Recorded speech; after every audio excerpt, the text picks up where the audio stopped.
picturing your body 10, 20, 30 years from now based on your current habits. What does that look like? Does that really represent the legacy you want to leave? Right? And this is a very powerful concept because if you can identify who your future self is, strong, capable, energetic, right? I always say, hey, does your future look more like pool aerobics in a rocking chair?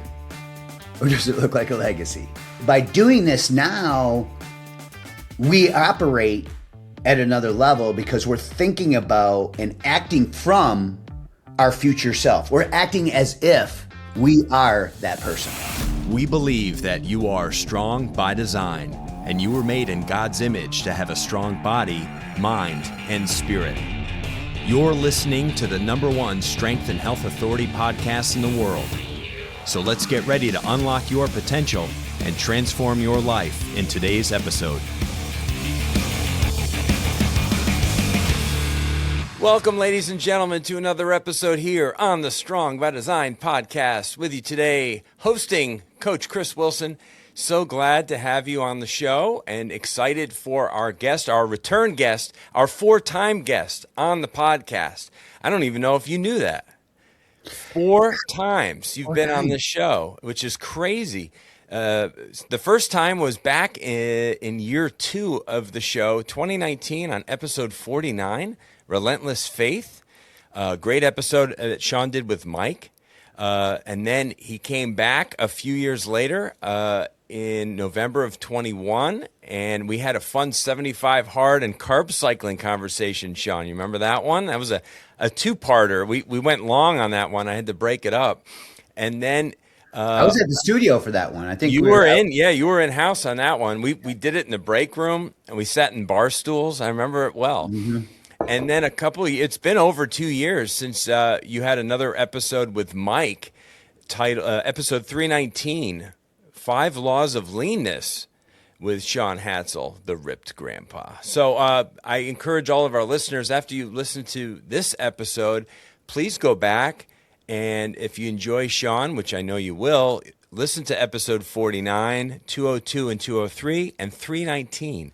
Because when you're a good guest, we bring you back. That's just how we do it here. So our guest today, Shaun Hadsall, he's better known as the ripped grandpa, as you can tell. Yeah, if you're looking, look at those guns, baby. He's a leading fitness and hormone optimization expert. He's helping men over 40, 50, and beyond reclaim their strength and their energy and their confidence. He has coached over 10,000 high achievers. He's sold over 1 million fitness programs and built multiple successful companies in the health space over the last few decades. What makes his story even more powerful is his own personal transformation. He's come from difficult challenges in his past. He has overcome them. He has overcome adversity. You can't keep this man down. And he's become an internationally recognized coach with a 6-pack still in his 50s, which is, pretty much unbelievable. Double nickels, point. Baby. 55 on Monday. 55, man. Double nickels.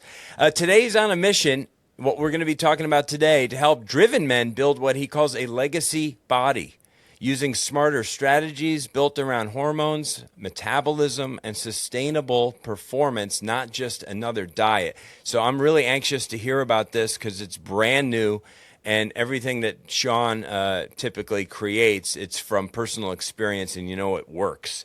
So Shaun, welcome back to Strong by Design, bro.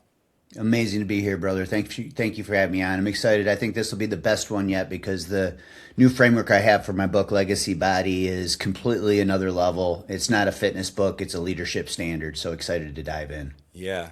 I like when those two things are kind of brought together. So right out of the gate, I got to ask you, why is it that high-performing guys who succeed seemingly everywhere except in their body, in their physique, it's like they can't find the success that they have in their professional life in their own skin? I think it's because they don't apply the same principles to their body that they do their business. And that's what Legacy Body's framework is. I call it a new leadership standard for strength and vitality for high performers over 50. And it is all about getting your body to match your business. I mean, the facts are the facts. 94% of high achievers over 50 who do lose the weight gain the weight back. And so what I've done is I've created a framework on how to become an elite 6%er, because your body is the one asset you cannot delegate. I mean, you can delegate your operations, your marketing, your finance, all of it, but you cannot delegate your body. Yeah, and it's in the land of abundance where we live, where everything's so fast paced and go, go, go, and no time for this or for that. It's all about, grabbing stuff on the fly and not preparing like you do in other areas of your life. Everyone's preparing for presentations or preparing for something that's, around the corner and a deadline you have to hit in your business. But they don't prepare that same way when it comes to what they're putting in their body or making time, obviously, for exercise and other ways to be healthy physically. And it's got, for a guy like you and a guy like me, obviously, that's what keeps us in business, because there's always so many people struggling in this area. But so what you're doing here is you're trying to find that one thing that's going to finally click for these high achievers, right? That's going to make more sense to them in order to Be their identity. Actually impact their bodies finally. It's going to be their identity, Chris. It's not going to be the fitness plan. I mean, we definitely need to move and eat differently after 50 because of the changes that take place. I would argue after 45, even worse. And I mean, it starts at 40. A lot of good, high quality, credible influencers out there in their 30s and 40s will say it's all bullshit. Your metabolism doesn't slow down, your hormones don't decline. That is not true. If we look at research, there's a significant shift that happens between 40 and 45, and another one that happens at 55. And so it starts with things like somatopause, which is declining growth hormone, and andropause, which is obviously declining testosterone. And I want to touch on that because I think most men don't understand it. They think it's a magic bullet, and it's not. And then, of course, our basal metabolic rate does slow down, and we need more protein as we age because sarcopenia kicks in, which is a fancy word for muscle loss. And of course, muscle equals metabolism. So we can talk more about these things, but I think if you just start talking about, hey, this is a, diet and exercise plan designed for the hormones and the metabolism and the age category of men over 50, I think you're putting the cart before the horse, because it does need to start with behavioral change. And that starts by changing your identity. And that's why I was inspired to write the book. Yeah, it's how you see yourself. Obviously, a lot of people struggle in this area for a variety of reasons, maybe spiritually, right? They put their identity in things that aren't as foundational or as credible as other things.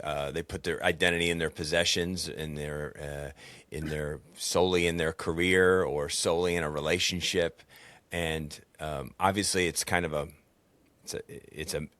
mix of all of these things, right? That create them. But obviously, for you and I, our identity obviously comes from above. I like your nice big cross that you have there too, Amen. which is a source obviously of strength for us to tap into. However, I want this conversation to be available, obviously your programming here it's not necessarily a spiritual revelation that people are going to have, although that's of course something that you and I tap into and believe in wholeheartedly. But this is really just go into identity a little bit more, because I think people struggle in that, thinking about that. I don't think a lot of people would, if you asked them on the street, would have a good definition for how they define themselves. Well, I think it starts with identifying that over time, your body itself is either going to validate your standards or it's going to quietly contradict them. I mean, you could be the richest, most successful, most liked guy in the room, but if you're fat, there is judgment there. And I don't say that to be shallow, because it's not about vanity, it's about stewardship, right? But when you walk into the room, if you're side by side with a leader that has all things created equal with you, but that leader's fit and you're not, I would think that you would agree the guy who's going to earn more respect is the guy who's fit, and the guy who everybody in that room is going to think has more self-respect is the fit man, right? So before you start diving into a fitness plan, because I think here's really what it boils down to. You have to begin with the end in mind. So instead of approaching a new diet, or I'm trying to figure out what diet to follow, I think we need to think about installing it into our life, and that starts with creating a new identity. And the way that we create a new identity is that we put forcing functions in place. So you have, controls for your capital and your marketing and everything in business. When you go into a diet and exercise plan, the first thing you're thinking about what is your macros and your exercise plan. And of course, we'll talk about my CWESP formula maybe here in a minute when we talk more about the fitness side of things. But on the identity side of things, you're putting the cart before the horse. Because if you don't change your environment and you don't change your behaviors and make them part of who you are, you will regress and be what I call the 94 percenter. You'll lose the same 10 to 20 pounds you've already lost 10 to 20 times in your lifetime. Right. So for me, when you're approaching fitness, it's like you're approaching your business. You're like, well, I'm just going to do this real quick for 6 months and then move on to another business. You don't do that. Right. And the same thing should be happening with your body. Well, I just want to do keto here for 4 or 5 weeks or 8 weeks and lose a bunch of weight. Well, you're going to be a 94 percenter. 94% chance you're going to regain all or more of that weight back. So you should approach it just like you do your business and begin with the end in mind.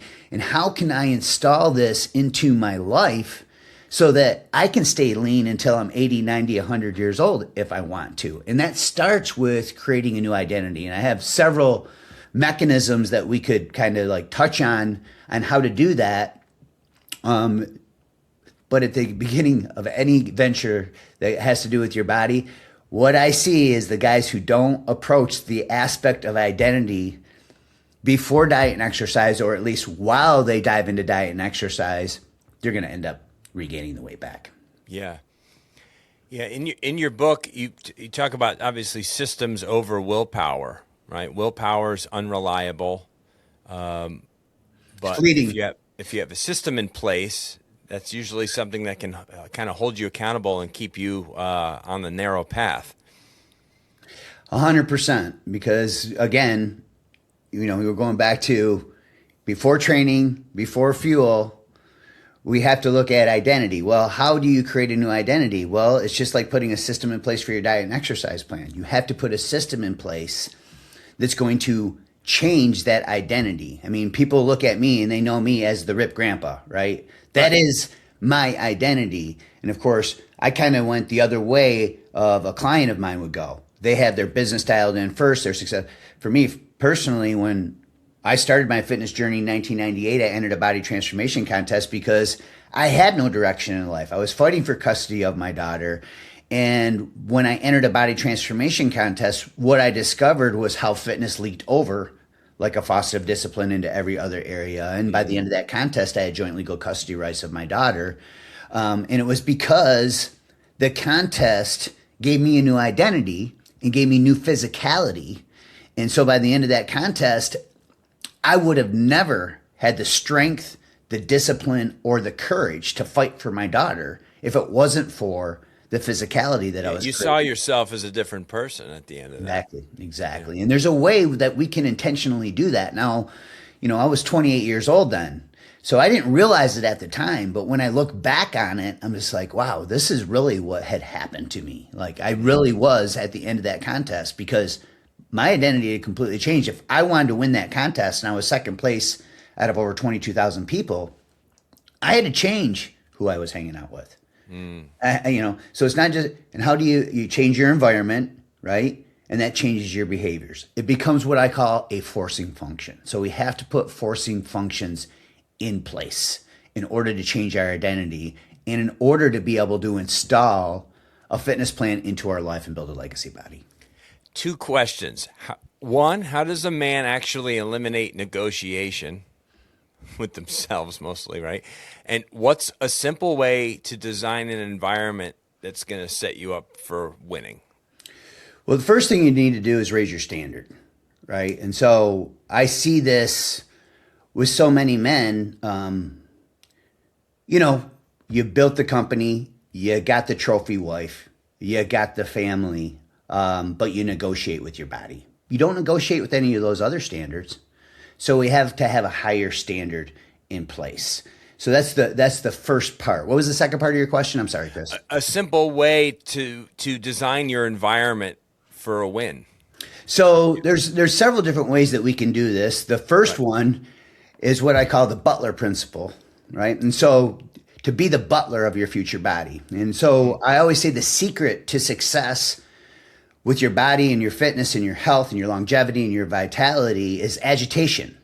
You have to agitate your current environment so much that it forces change. So if you hired a butler and they were hired solely for your fitness plan, and you look at what that butler would do for you every single day, and you go do that yourself, you be the butler of your future body, now you're setting up your environment for success. Now, there's a couple different psychological frameworks that I use when we talk about the future butler principle, because at first what happens is when you become the future butler and you plan ahead and you look at your diet and your exercise plan, you have to realize that there has to be non-negotiables in place, right?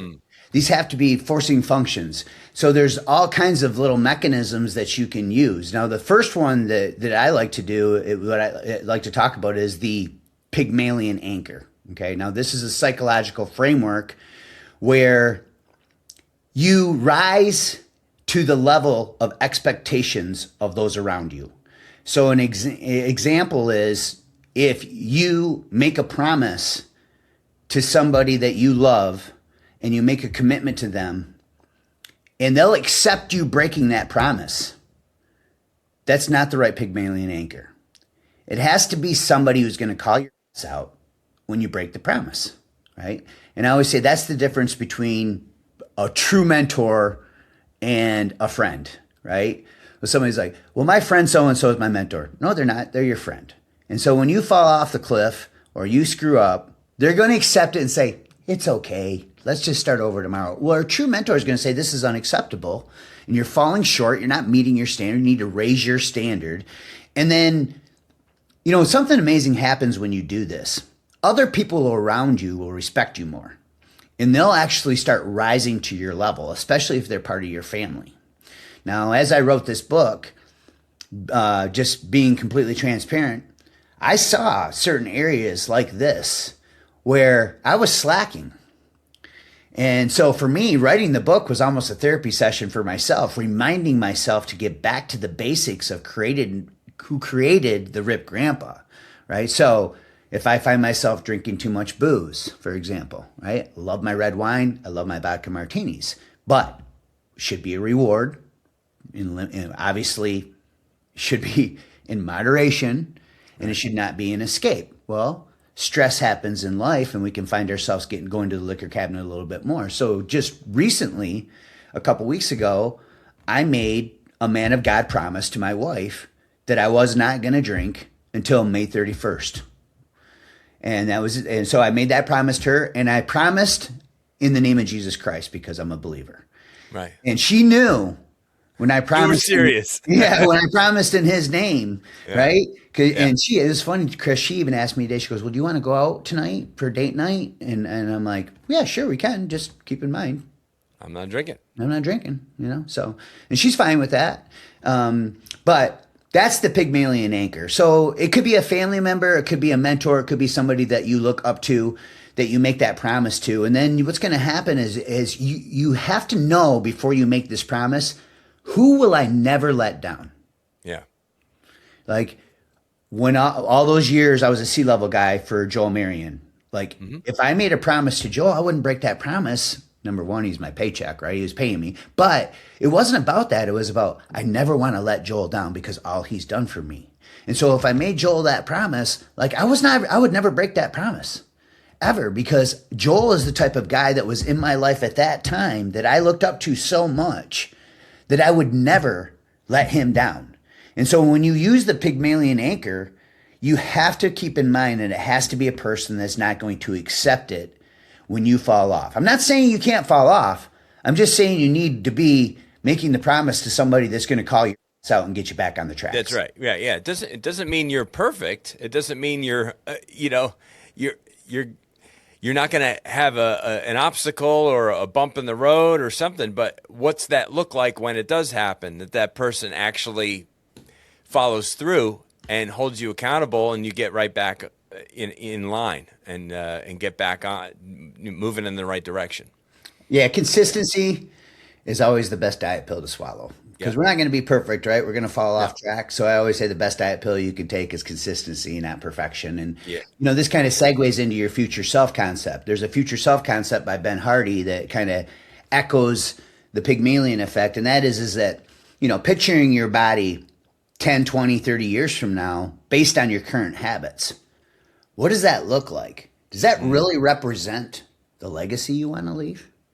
Right? And this is a very powerful concept, because if you can identify who your future self is, strong, capable, energetic, right? Yeah. Now you can go ahead and, I always say, does your future look more like pool aerobics in a rocking chair? Or does it look like a legacy? Right? And so by doing this now, we operate at another level because we're thinking about and acting from our future self. We're acting as if we are that person. That's right.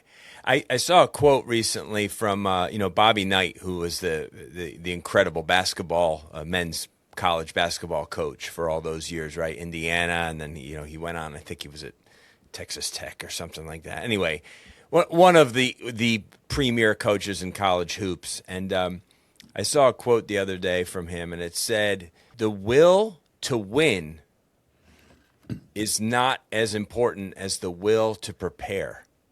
I mean, the will to win, of course, that's the goal, right? The goal is to win, but how do you get there?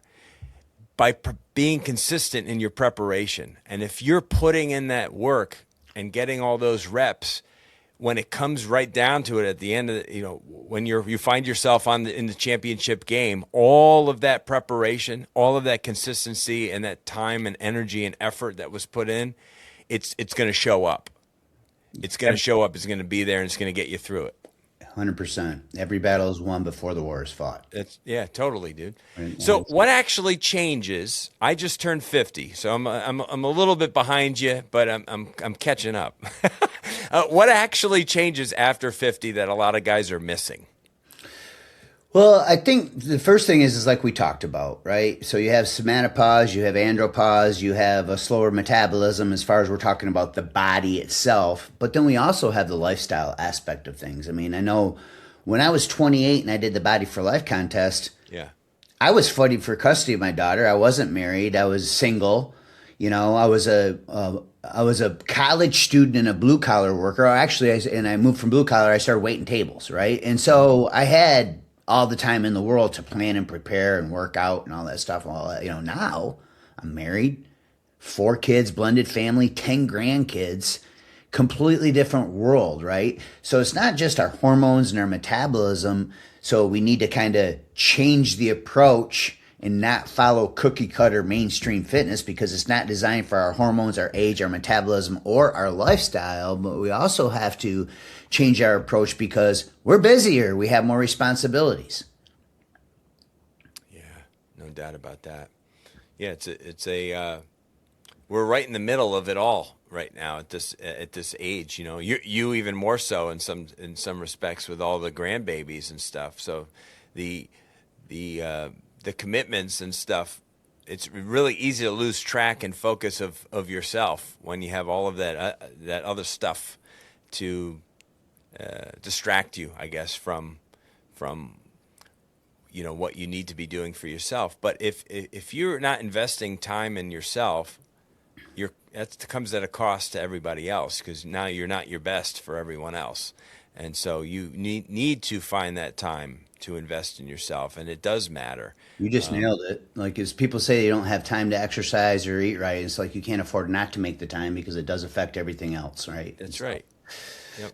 I call it the 5 F's, right? Focus, fitness equals stronger faith, family, friends, finances, and future. And that's really looking back at the Body for Life contest. I'm like, man, that's really what happened to me after I was done with that contest. I didn't realize it at the time, but looking back on it, I'm just like, wow, every single one of those areas. Like by the time that contest was done, I'd reignited my faith in God.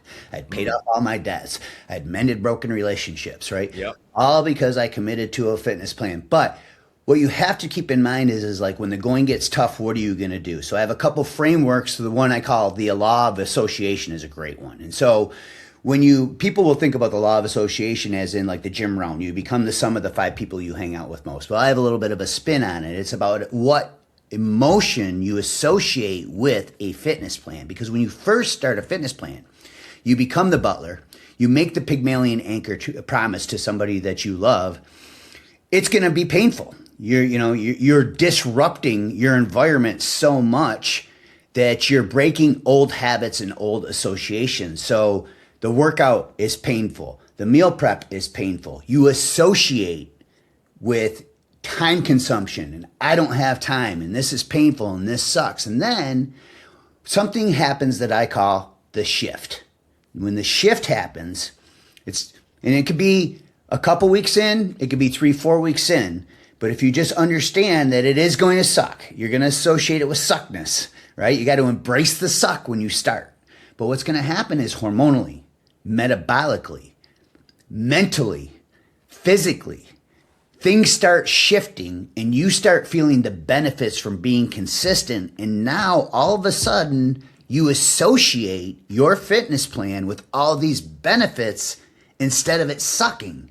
The key is going for long enough, that first 3, 4, 5 weeks, pushing through long enough to get momentum so that you get to the point where now that law of association has shifted.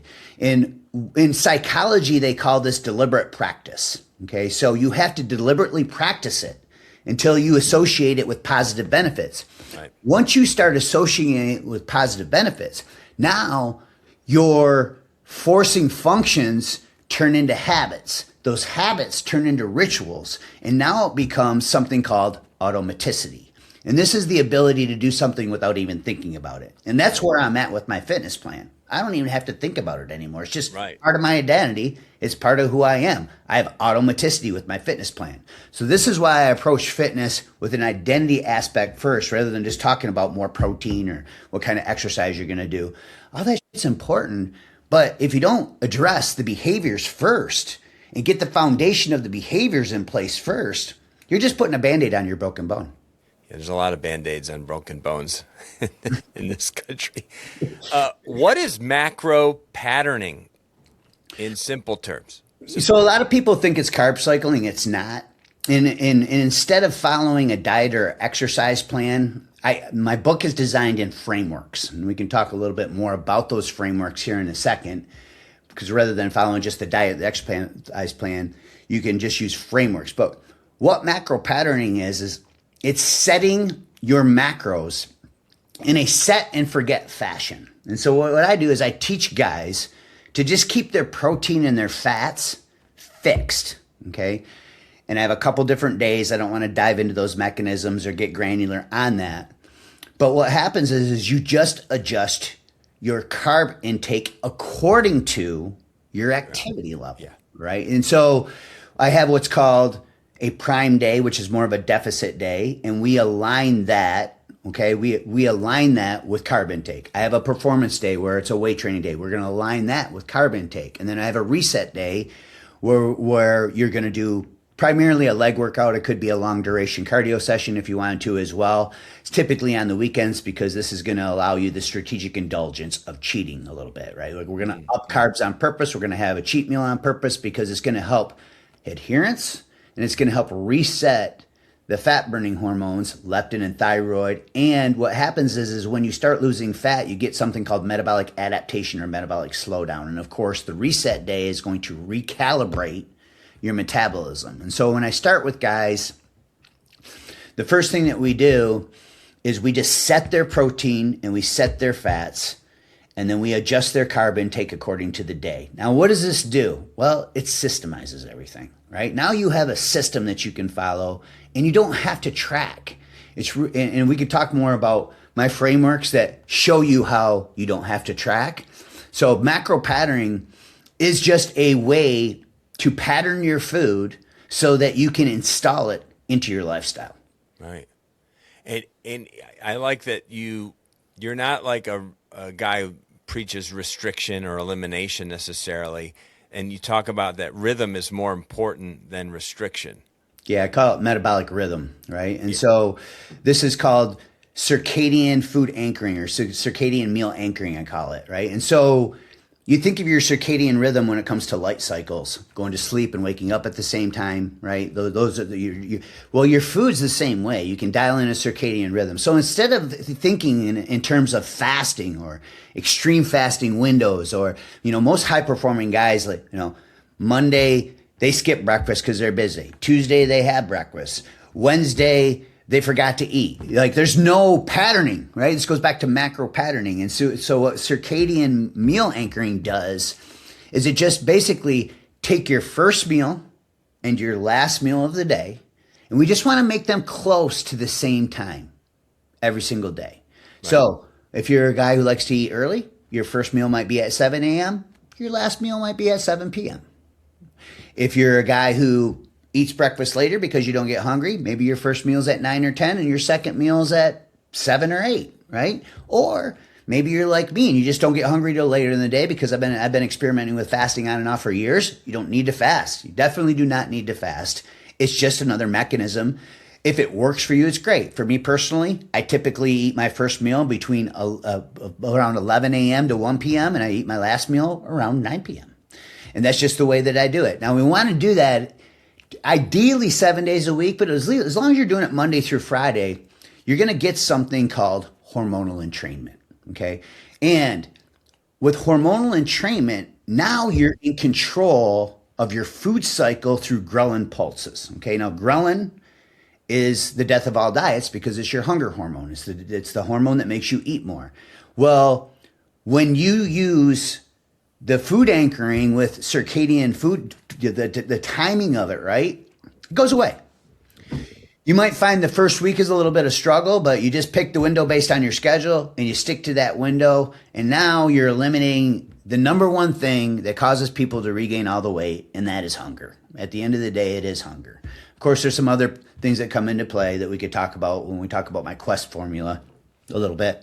But just timing your first meal and your last meal is such a game changer for guys. Like, it immediately changes the game for them. It's a powerful thing. When hunger hits you, it can really be distracting. It can be something that you become singularly focused on. You can't function because all you can think about is putting something in your mouth, And we've all been there. We've all just been feel like we're starving to death. No one in this country, I mean, most of us aren't starving to death ever. But you have those moments. Look at Ethiopians. You're not starving. Right? That's right. That's right. We talked about this on the last one with Mike. I remember I mentioned this. Like, sometimes it's okay to be hungry. Right. Yeah.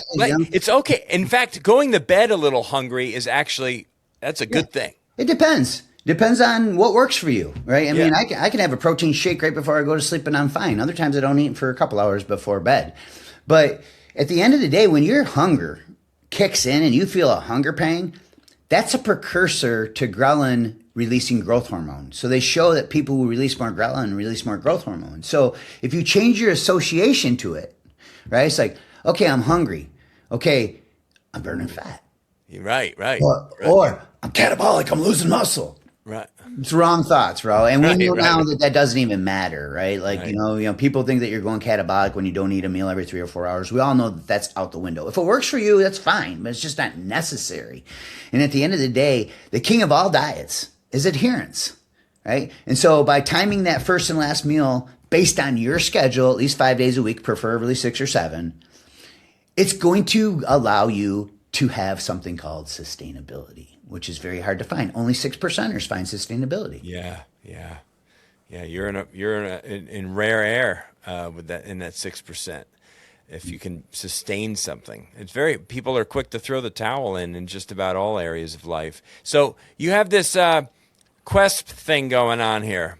It's a little acronym that did you come up with this? Is this all yours? 100%. 100%. And, So I think people are thinking you're saying quest, but it's not. And that's why in my videos I'll say it's like going on a quest. It's just spelled differently. So it's Right. CWESP, right? And so what happens is before you would worry about like advanced protocols or, before you do anything, you should audit these 5 variables, because if you're not getting results, no matter what diet or exercise plan you're following, it's going to come through one of these 5 variables, CWESP, CWESP. So calories, water, exercise, sleep, and protein. Okay. Now, I will say this. It's very simple to know if you're getting enough water, right? And by the way, if you are hungry a lot, during your fed window, or even during your if you're in fasting or whatever it is, drink more water and it'll probably go away. Because that's the first thing that happens to me when I'm hungry before I typically eat breakfast. I'm like, that's not strange to me. It's just guzzle 16 ounces and it typically will go right away, immediately, right? So it's very easy for people to get the water right. It's very easy for people to know how to get their sleep dialed in. You need to get 7 to 8 hours. You need to go to bed and wake up at the same time. You need to stay off your damn phone. You need to shut the lights, shut the shades, right? You need a cool bedroom. We all know this. It's not hard. It's not rocket science. It's simple. Sometimes it's not easy for most, but where people screw it up is the calorie deficit and the exercise. That's where they really screw it up, because, people will come to me and they're like, doing everything right and I can't get results. No, you're not. You're not doing everything right? So, Of course not. You can't be. If you're not getting results, there's a factor that's being overlooked, or especially if you're a high performing man. I mean, I always say men are like one cell amoebas, right? We're very simple creatures. If we're in a slight deficit at least 5-6 days of the week, right? If we get our water and we get our 10,000 steps and we train with weights 4 times a week, right? And we get our sleep and we get adequate protein, the scale is going to go down. And if it's not going down, you're not in a deficit. Now, women, they're Rubik's Cubes. They're a lot more complex to figure out, right? They have a lot more buttons on the dashboard. And so I've experienced this with my wife. She's 11 years older than me. I call her Sexty Sex. She's 66. But I've seen this with her where she's done everything right and she literally will not lose weight. Everything right. And I know for a fact she's in a deficit because I watch her. And this comes back to women and their hormones. And sometimes it's just a refeed or a diet break that's needed. Sometimes we've got to eat at maintenance or in a surplus to recalibrate our metabolism and get our hormones back in line before we push ourselves into a deficit. But this is a great segue into the shake study because it is about belief system. And I've seen this with my wife when I did 75 hard. About 6 months before 75 hard, she went 8 weeks with no alcohol, no sugar, no desserts, no cheap food at all, was down in the basement every single day. And you want to talk about frustration, down like 1.5 pounds after 8 weeks. Right? And of course, scale weight's not everything. I mean, we know if we gain 5 pounds of muscle and we lose 8 pounds of fat, the scale's only a 3-pound loss, right? So it can be misleading in a lot of ways. This is why I tell guys, take a picture every single week at the same time of day with the same lighting, unless you're traveling, right? Then you're going to have to take it somewhere else. But that's going to tell the tale way more than the scale's going to tell the tale. But what happened was with her, she was so frustrated. Well, then a couple months later, I got challenged by a bunch of buddies to do 75 hard, and she knows exactly what to do when I'm being challenged. She knows how to set up my prime and my performance days and my reset days. She knows exactly how to do my macros. We can talk more about my mechanisms, about the fat trap here in a second as well. But she just started eating what I ate. And the whole time before that, when it wasn't working, she would say to me over and over, "This will never work. See, I told you it would never work." Her belief system was jacked. Inside her head every single day, she's like, "I'm doing all this work and it's not working." Well, yeah, because you're telling yourself it's not working. Now, can we scientifically prove that? No. But when she did 75 hard with me, not even paying attention, she was down 12 pounds. Wow. She's doing the same thing. She just wasn't telling herself every day that it wasn't working, right? So this segues into, there's a maid study where they took 2 groups of maids, and just one group was not informed anything, and the other group was told what you do every day is exercise, and it meets the Surgeon General's requirement for exercise. And once they knew that, they were consciously aware. 12 weeks later, the group that was informed lost more weight, had better blood markers across the board, BMI, blood pressure, cholesterol, blood sugar, all of it, simply because every day when they're cleaning hotel rooms, what are they thinking to themselves, right? I'm doing something great for myself. So the other people were just uninformed. This just is another day for them. And so nothing happened to them because they weren't thinking about it. And then, of course, that segues into the shake study. Do you want to just touch on that? Yes, please. Of course. So it's the milkshake study, right? And a lot of people.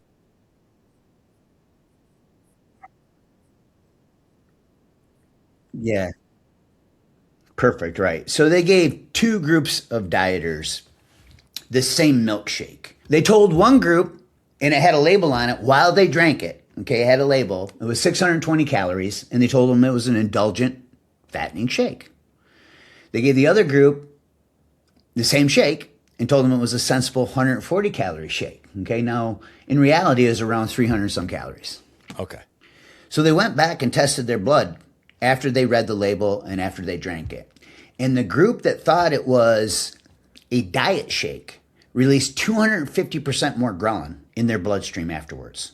Both groups drank the same shake. So this is the power of our mind. And this is why I talk about identity and belief before we even dive into macro patterning, training, and fuel. We got to talk more about, hey, you got to have the right identity and you got to have the right belief system first. If you don't, you're putting the cart before the horse. And you can lose 100 pounds if you want. Chances are you're going to gain it back. Belief. It's all between the ears. Placebo. I'll tell you. Placebo, right? There was amazing. Joe Dispenza, is it Joe Dispenza? Yeah, the placebo effect, I think it is. Yeah. They had guys visualize doing bicep curls, and they had a group do curls, and the group that visualized it grew muscle. They didn't grow as much as the group doing it, but it was pretty close. Wow. Right. So it's just, again, like goes back to my wife. This is never going to work. This is never. Yeah, you're right. Henry Ford 101, right? If you believe it or not, you're going to be right. Yeah, that's right. Whichever way you decide, that's probably what's going to happen. By the time this is live, is this book going to be available? I have no idea if it will be ready by then. I'm closer. I'm at the end right now of writing it, and then it's finalizing, which was probably going to take a couple weeks, right? So yeah. So it'll be close, but I know they have to look for. It's the Legacy Body Standard, correct? Is the name of the. Yeah, and if you go to ripgrandpa.com, you'll go right to my school community where you can get access to all this information. I have a free group that you can join. So. The legacy body is why. What made you come up with that as the term for this kind of ultimate goal physique? All the guys I was working with love my mechanisms. They like the macro patterning and what I call endocrine response training, and then I have a cardio protocol called fat extraction training. They all just raved and ranted about it, but all the feedback was always like, I love the fact that this makes me a better leader, but without the frameworks that you gave me, like the Pygmalion anchor, the future self now, right? The future butler principle, calendar management, all that different stuff. The business aspect of your fitness plan. That's really what it is, right?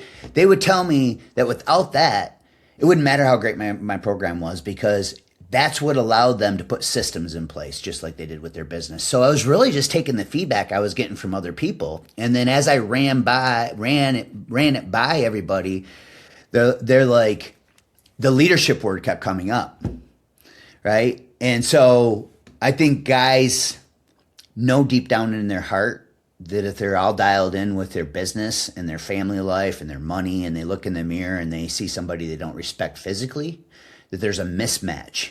It's incongruent, and it chips away at integrity, right? And so that's what made me realize, it is a leadership standard. Like, your physicality is the one leadership trait you can't hide. You can walk into a room in 5 seconds, people know whether or not you take care of yourself, no matter what you're wearing, no matter how bad of a badass you are. And of course, I say this again, not because it's about vanity, it's about stewardship. I mean, our body is the armor of God, right? Yep. Right? It's the temple of the Holy Spirit. Run the race, right? Till the end. I mean, I don't know if we look at Jesus, but I don't think he was fat, right? No, I don't think so. I don't think so. I don't even think any of the disciples were. Right. I mean, these were fishermen, man. These were people that were these were tough dudes. But it's having a certain level. It's pride in its best sense, because obviously pride. I don't mean on the ego side. I just mean having a certain level of pride in how you carry yourself, whether that's in your character, in the way your internal health, how you're aging well and trying to have a long, healthy, disease-free life. But then also the nice side effect of that is the aesthetics of is having muscle tone and feeling strong. And as a man, we want to feel like we're protectors, not just providers, but protectors. And if you're going to be a good protector, you got to be able to be in a certain level of shape, especially as we get older. And people, a guy like yourself who's been at this for so long and is still so passionate and still working so hard at it, that can be really intimidating to some people. Like, wow, I mean, look at you. Why don't you just coast? You've done all this for all these years. Why are you still doing it? Kind of like Arnold. Remember, people ask Arnold when he's like in his late 70s, why are you still work out? And he's like, it's part of who I am. Like, he's like, I ride my bike to the gym in the mornings and the world is black and white. And I work out, and my bike ride home, the world is in color again. It's how he defines himself. Yeah, Stephen Pressfield talks about this in The War of Art, hierarchy. If Arnold was the last man on earth, he'd still go to the gym and train. That's exactly right. Right? Even if nobody is watching. Because it's part of who he is. It's built into his DNA. It's his identity. And that's just another reason why I'm writing the book and why it starts with identity before any mechanisms at all. We don't talk fuel. We don't talk training. We talk all about behavior first. Because if you can't behave the right way, it doesn't matter how great the diet or exercise plan is. Right. What's the first move right now for someone listening who's stuck in that 94% cycle? Like, what's their first, besides going to the Rip Grandpa, to your website, what's that first move? Well, I mean, it depends if we're talking about the behaviors we just talked about, or are we talking about mechanisms, right? So outside of what we just discussed with agitating your environment, being the butler, getting the Pygmalion anchor in place, the first move is taking an approach when you start that you could still be doing 1, 2, 3, 5 years down the road from now. I mean, I have not changed my approach.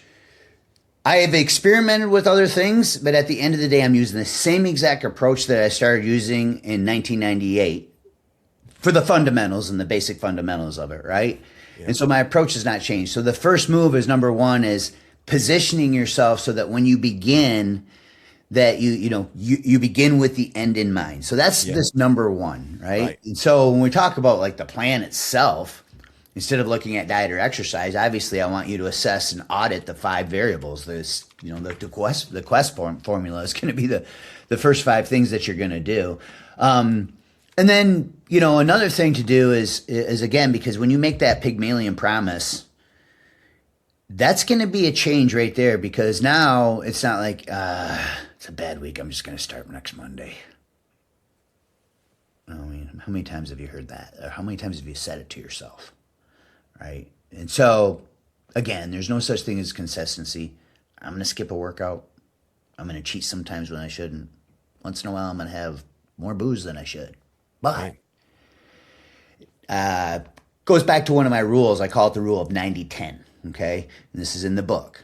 Talk about how when you first start a fitness plan, okay, we talk about the law of association. It's going to suck. So we got to push to the point. We got to go from deliberate practice to automaticity, right? But we also need to focus on being consistent, not perfect. Going back to what I said about the diet pill to swallow. The best diet pill is consistency. And 90-10 just means that you can screw up 10% of the time. 90% of the time, if you want to see your abs, and I will say this, when you see your abs, it's like hitting the bullseye of your body in life. There is just no better feeling than looking down and seeing shredded midsection. I'm not saying you got to live that way year round, but I think every man should get there once in their life because they are going to feel like they hit the bullseye, right? And it is going to leak over into every other area of your life. Right. Oh, this other thing in my life, that's hard too. But look what I just did. Exactly. I finally saw my abs, so maybe I can do that other thing. I mean, it's a total mindset shift. When you do one thing hard and accomplish it, the next thing hard feels much more attainable. Right. And so 90-10 is just, okay, you screwed it up 10% of the time. It's fine. Yeah. It's acceptable. The goal is to get to 80-20, right? So I'm at 80-20. I've been at 80-20 for a long time. Now, I recently committed the Pygmalion anchor to my wife, so it's more 90-10 now because there's zero alcohol until May 31st, right? So I'm going to be 90-10 here for a minute. So I'm going to end up being peeled by summer just by default. But that's what we want. We want it to happen by default. And when you install identity and systems, it happens by default. And so the goal is to get to 80-20. Now, this goes back to what I call the body bank account, okay? So your body's just like your bank account. The more you deposit early on and the more deposits you consistently make, the more that compounding interest is working for you later in life, right? So for me personally, the reason I'm 80-20 or I can be 80-20 is because I've been doing this since I was 28 years old, this style. I mean, I've been lifting weights since I was 19 and then I'm going to be 55, right? So it's part of who I am, but I've made so many deposits into my body bank account that I could literally probably work out twice a week, get my 10,000 steps and maintain as long as I'm not stupid with my diet or my fuel, right? So because of all those deposits I've made. And so again, this goes back to your future self now. If you don't become your future self now, what kind of legacy do you want to leave? If you don't start making those deposits now, just like if you waited until just now to start depositing money in your bank account, it's going to take you a lot longer to get there. But if you don't start now, it's only going to get harder later. So the sooner you start, the better. No doubt. No day like the present. Can't do anything about yesterday. Tomorrow's not here yet. Make a good choice for yourself today. Yesterday's in the tomb, tomorrow's in the womb. All you have. That's right. That's a good one too. I like that. So besides the ripgrandpa.com, anywhere else that our listeners should go, Shaun? Obviously you're all over. You're on Instagram, YouTube, the whole thing. Yeah, you can find the Rip. I mean, I have a registered trademark for the Rip Grandpa now. And by the way, as a sidebar there, I don't trade. You can't trademark the Rip Grandpa and walk around being a fat boy. That's right. So it's a forcing function in my life that holds myself accountable every day when I look at that's right. Am I the Rip Grandpa or am I not the Rip Grandpa? Right. That's right. But yeah, my handle, all the handles are the Rip Grandpa or Rip Grandpa. And, I haven't really been that active on social media as of late because I'm busy writing this book and I'm going to be building out a keynote right now as well to do keynote speeches. But yeah, you'll see me back in action here in the next couple of weeks as the book finishes.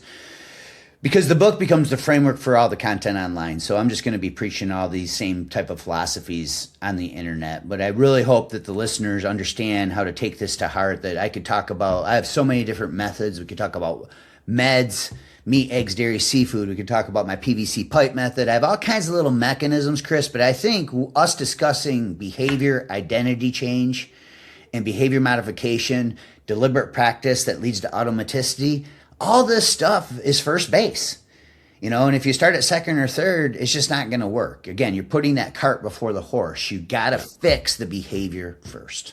I like CWESP. Yes, thank you. CWESP, boys and girls. I get a lot of people like, that's genius. CWESP. It's just like starting every meal. Start every meal with meds. That's right. Meat, eggs, dairy, seafood. Plant protein's fine too. Yeah.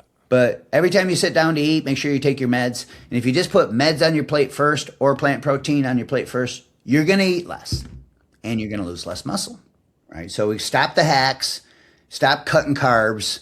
None of that stuff's going to work. That's a hack, right? Take an approach. The sum of the parts is 10 times more powerful than the individual parts alone. So somebody who says, well, I'm going to just start drinking more water and cut carbs. Those are hacks.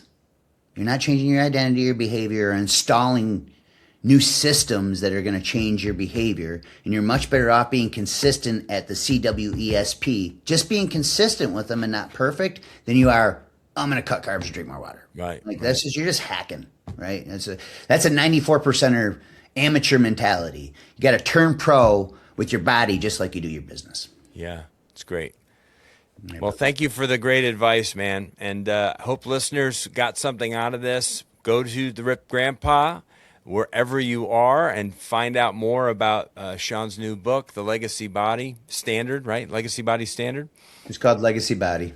Legacy Body. Make it even easier. I made it too complicated. Yeah, it features the Rip Grandpa method, and it's just a new leadership standard for strength and vitality for guys over 50. It really is. It's not a fitness book; it's a leadership book. Yeah, no, you're right. Yeah, the side effect is that I like it. Follow-up spread will be I'll have Legacy Fuel and Legacy Training. There'll be 2 more books coming. So we're not going deep into meal plans. Series. Right. Yeah. Like, so this, because without this first, without the leadership standard first, then none of the other stuff matters. That's right. All right. Well, it's a blessing. We appreciate you. Thank you, listeners, for joining the Strong by Design podcast, for coming back, for supporting us. Go back and listen to those old episodes with Shaun. Now that you got a good understanding of what his latest work is, you can find out more about him and his journey over the last few decades. He's some great episodes: 49, 202, 203, and 319. Just scroll back on the show wherever you listen to the podcast and enjoy those old episodes. So we welcome you back every week or two when we release a new episode here. Share this with a friend or family member who could benefit from all of the information that Shaun shared with you today. And we'll talk with you next time. God bless you. Thank you so much for listening to the Strong by Design podcast. If you found value in today's episode, please subscribe so that more people can find out about our show. Plus, you don't want to miss any future episodes with the amazing guests and topics we have lined up for you.